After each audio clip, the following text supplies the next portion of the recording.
Havaskar arxeoloq Cavanşir Həsənzadə. Xəzər dənizi deməli ilk dəfə olaraq Xəzər dənizi haqqında hələ Kanyazu erasında hələ 70 milyon il bundan əvvəl Xəzər dənizi deməli Aral dənizi, Xəzər dənizi və Qara dəniz arasındakı çox böyük bir su hövzəsi olub. Su masabası olub. 50 milyon il bundan qabaq isə buzlaqlar dövründə buzların əriməsi nəticəsində Xəzər dənizinə tökülən suyun səthi qalxmış, bu hövzələrin suları artmış və Xəzər dənizi başqa okeanlarla, şimal okeanlarla əlaqəsi olmuşdur. Suyun səthi qalxdığı üçün o okeanlarla əlaqəsi olmuşdur. Yəni əsasən Volqa hövzəsinə aid olan çayların, Volqa çayı hövzəsinə aid olan çayların suların səviyyəsi qalxmışdır və Xəzər demək olar ki, şimal okeanları ilə əlaqəli olub.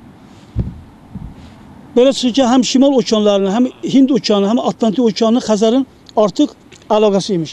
Buna bir əyani sübut kimi bu dəqiqə Xəzər dənizində şimal heyvanların yaşamasını misal göstərmək olar. Bunlar qızıl balıqlar əsasən şimal heyvanı sayılır. Su itidir, Xəzər dənizində bu şimal heyvanıdır.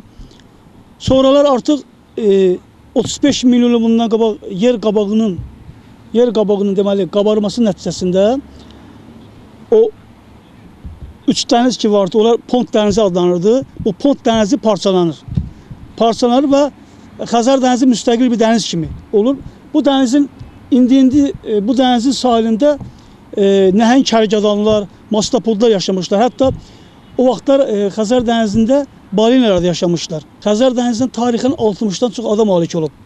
Düzdür, bu adlar əsasən hər hansı bir səyyahın, bir tarixçinin gəlib Xəzərin sahilində bir yaşayış məntəqəsi, bir şəhərin adını eşidəndə Xəzər dənizini o adla adlandırdığı üçün ona görə Xəzərin adlarının sayı çoxalıb. Düzdür, indi biz burada 60 dənə adın hamısını biz sadalamaya vaxtımız yoxdur. Lakin biz əsasən dünyanın ədəbiyyat və xəritələrində çox tanınan Kaspi və Xəzər adları üstündə dayana bilərik.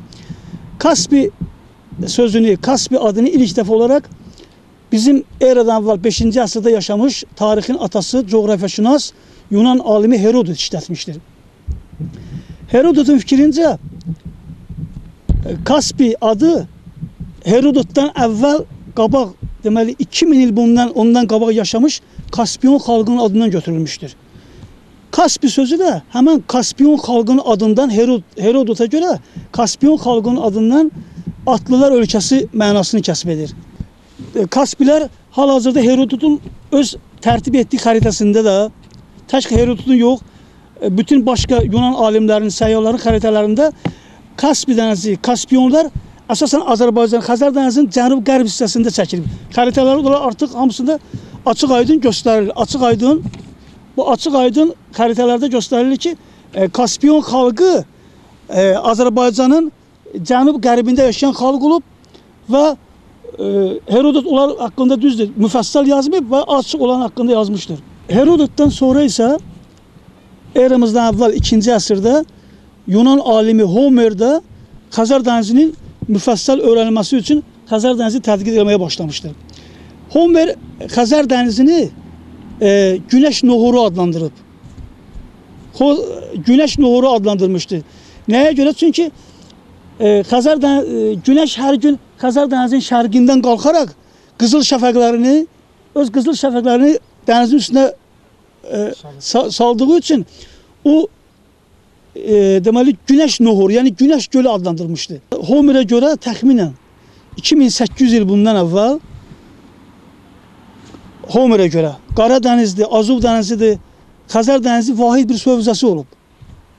Qədim Yunan alimi Homerə görə. Deməli, Homerin düşüncələrinə əsasən Xəzər dənizi ilə Qara dəniz arasında əlaqə olmuşdur. Bunu Ərəstun da deyir. Hətta Homer də bunu təsdiq edib ki, Xəzər dənizi ilə Qara dəniz arasında bir əlaqə olmuşdur. Düzdür, bu əlaqə lap keçmişlərdə Manış körfəzində olub. Manış körfəzinin üstündən Qara dənizə tökülüb.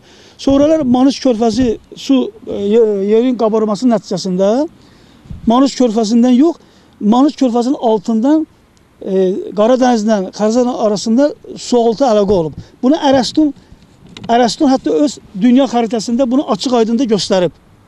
Açıq-aydın göstərmişdir. Bu Qafqaz dağları ki yoxdur. Qafqaz dağlarının yarısı Xəzər dənizinin içindədir. Təsəvvür edin ki, Qafqaz dağları 100 kilometrlərlə Xəzərin içindən gedir. O Qafqaz dağlarının deməli şimal hissəsi az meyillidir, az meyilli şimala tərəf. Dənizin altında. Amma cənuba tərəf sıldırım qayalıqdır. Təsəvvür edin ki, 100 metrə dərinliyi ilə 50 metrə dərinliyi bir dəfə ilə düşən sıldırım qayalıqları cənuba tərəf. Bunlar Qafqaz dağlarının ardıdır, ardı sayılır. Bu həmən o yeraltı əlaqə də, yeraltı əlaqə. O Dərbənd çökəkliyi demirik biz.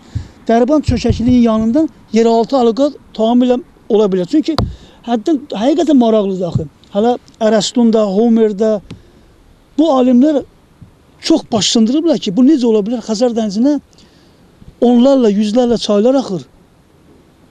Amma Xəzər dənizindən heç yerə su axını yoxdur. Onda belə çıxırdı ki, Xəzər dənizinə tökülən suların hamısı, suyun səviyyəsi qalxar və sahil kəndləri, şəhərləri basmalıdır. Amma bunu baş vermir. Deməli, bunlar belə nəticəyə gəliblər ki, bəli, əlbət Xəzər dənizinin altından hansısa Qara dənizə, başqa bir şimal dənizlərinə əlaqə olduğu üçün bu su axıb gedir. Əslində fikirləşəndə, biz də biraz dərində fikirləşəndə, həqiqətən bunlar düz deyirlər. Çünki tək Volqa çayı Xəzər dənizinin 80% suyunu verir. 80% suyu milyon kubometrlərlə su tökülür. Heç mən qalan çayları demirəm. Bu necə olur? Bu qədər su hara gedə bilər?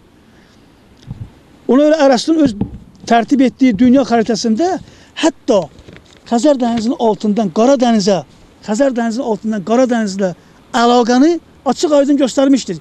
Yazıb burada, yeraltı əlaqə. Xəzərlə Qara dəniz arasında. O vaxtı Qara dəniz, Pont dənizi, bu da Kaspi dənizi adlanıb. Əlaqəni göstərib. Bunu eyni zamanda Homer'də tərcümlə Eratosfen öz xəritəsində bunu göstərir. Deyir, bu yəni onlara çox maraqlı olur ki, Xəzər dənizi nə üçün bəs? Bu suyu daşımır. Xəzər dənizi müfəssəl öyrəniblər.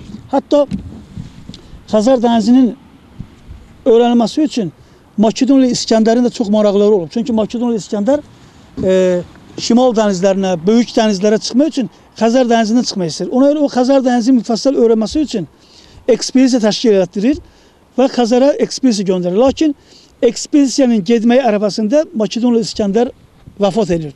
Vəfat edir və bu iş bir müddət yarımçı qalır. Lakin az keçmədən Selevek çarı 1-ci Nikafor o vaxt Troya dastanının qəhrəmanı Patrokla bu işi havalə edir. Hərbi rəis Patrokl bir xüsusi ekspedisiya gəmi hazırlayırlar və o Xəzər dənizini tədqiq edir. Və çox maraqlıdır. Çox maraqlıdır ki, Patrokl da o biri alimlər kimi Xəzər dənizinin başqa dənizlərlə əlaqəsini deyir. Çünki o Xəzər dənizi müfəssəl öyrənir və hətta Patrokl orada Türkmənistan tərəfdən Amudərya çayının və Sırdərə çayının Xəzərə tökülməsini öz xəritəsində göstərib. Yəni burada belə nəticə gəlmək ki, Xəzər dənizinin su səviyyəsi gör nə qədər çox olub ki, Amudərya çayı ilə Sırdərə çayı Xəzərə tökülmüş. Amma eyni zamanda biz bunu deyirik. Eyni zamanda o vaxtlar Eratosfenin, Patroklun vaxtında, Ərəstunun vaxtında Kür çayı Xəzər dənizinə ayrı tökülmüş, Araz çayı ayrı tökülmüş. Çox qəribədir. Xəzər dənizinin o vaxtı deməli axırıncı yerin qabarmasından qabaq, yəni 35 milyon il bundan qabaq, yəni həmən 35 milyon il bundan qabaq, bu həmən ki 4 Azov dənizi, Xəzər dənizi, Qara dəniz, Aral dənizi bir su hövzəsi olan vaxtı, onda Krım dağları, Qafqaz dağları ada idilər. Təsəvvür edirsiniz? Həmən bu 4 dənə dəniz bir su hövzəsi olan vaxtı Qafqaz dağları ilə Krım dağları ada olublar. Ada olublar. Ondan sonra artıq yerin axırıncı qabarması nəticəsində dənizlər parçalanıb ayrılıblar. Ayrılandan sonra da Qafqaz dağlarının axırıncı qabarması olub. O ayrılandan sonra Kuma-Manus körfəzindən Xəzər dənizindən Qara dənizə oradan su yolu var, su axını varmış. Su axını olub və nəhayət bir milyon illər bundan qabaq axırıncı qabarmadan sonra həmən çökəkliyi ilə qalxandan sonra Xəzər dənizi ilə Qara dəniz arasında su axını kəsilib. Kuma-Manus çökəkliyi. Bu dəqiqə ora deməli 26 metr hündürlükdədir. Eratosferinə görə o dünya xəritəsində Xəzər dənizi dünya okeana çıxan bir körfəz kimidir. Bu Xəzər dənizi bunun körfəzidir. Eyni zamanda başqa səyyahlar da bunu çəkiblər. Tək Herodot Xəzər dənizi qapalı su hövzəsi kimi çəkmişdir. Burada məlumdur ki, deməli belə çıxır ki, bu Volqa boyu şəhərlər heç birisi o vaxtlar olmayıb. Bunlar hamısı sonradan yaranan şəhərlərdir. Sonradan yaranan xalqlardır, köçüblə gedib bunlar sonra. Ərəstunun çəkdiyi dünya xəritəsidir. Düzdür. Ərəstunun xəritəsində Xəzər dənizi bu körfəz kimi çəkilmir. Xəzər dənizi burada qapalı su hövzəsi kimi çəkilir. Ərəstunun xəritəsində. O da Herodot kimi bax qapalı su hövzəsidir. Yeraltı əlaqanı da buradan göstərib. Və burada biz görürük ki, bu nəinki Kür, Araz ya Volqa çayı, eyni zamanda burada Amudərya və Sırdərya çayları da Xəzərə tökülür. Deməli Xəzər dənizinin səviyyəsi həddən artıq çox olduğu üçün bunlar o vaxt tökülürmüş. Eyni zamanda Kür çayının ayrıca tökülür Xəzər dənizi göstərilib. Araz çayının isə ayrı-ayrılıqda tökülməsi göstərilir. Xəzər dənizinə verilən müxtəlif adların mənşəyi burada yazılıb. Bütün bu Volqa çayı boyundan tutmuş Xəzərə neçə adlar verilib, hamısı yazılıb burada. Məndən Saray Batırdır, Həştərxan dənizi, Bab dənizidir bu zaddadır. Terek çayının keçir, Avarlar dənizi, Abxaz dənizi, Dərbənd dənizi, Albanlar, Şirvan dənizi, hətta Salyan dənizi deyiblər. Kaspi dənizi, Muğan dənizi, Kiçik Deyiləm dənizi, Pəhləvi, Təbaristan, Mazandaran. Bunlar gedə-gedə Qurqan, yəni ki, Hirikan dənizi, Uzbuya. Bu adlar hələ o 60 adın heç 5% deyil. Məsələn, göstərir ki, Avarlardır. Məsələn, əsasən Xəzər dənizinin qərb tərəfi. Məşhur olan adlar. Qərb, ən məşhur, əsnavını dünya xəritələrində çox işlənən adlar salınır bura.